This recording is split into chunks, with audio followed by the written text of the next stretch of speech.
Simon Jouan, je suis originaire de Paris. Je viens de l'école Paris-Val-de-Seine, dans le 13e arrondissement de Paris.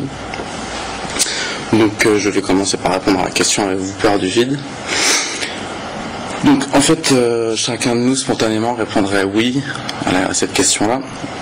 Mais si on pose la question, en fait, qu'est-ce qui m'effraie dans le vide, la question devient nettement moins évidente. Donc d'un point de vue physique, le vide c'est l'absence de matière.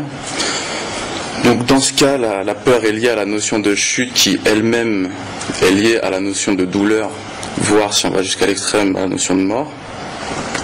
Mais en réfléchissant, ce n'est pas la chute à travers le vide qui est à craindre, mais plutôt la finalité de cette même chute. Donc si je cite Mathieu Kassovitz dans La haine qui dit: jusqu'ici tout va bien, le plus dur c'est pas la chute, c'est l'atterrissage. Ça illustre le fait que le vide est donc selon moi lié à une finalité inconnue, donc à une crainte. Et le vide apparaît alors comme une transition, un sursis avant une finalité.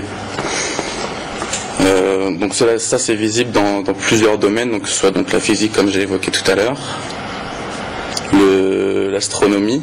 Donc c'est pour ça que j'ai choisi cette image-là du trou noir, qui est un trou toute matière qui passe dans ce trou n'existe plus, donc c'est une grande inconnue, on ne connaît pas la finalité de la matière qui rentre dans ce trou.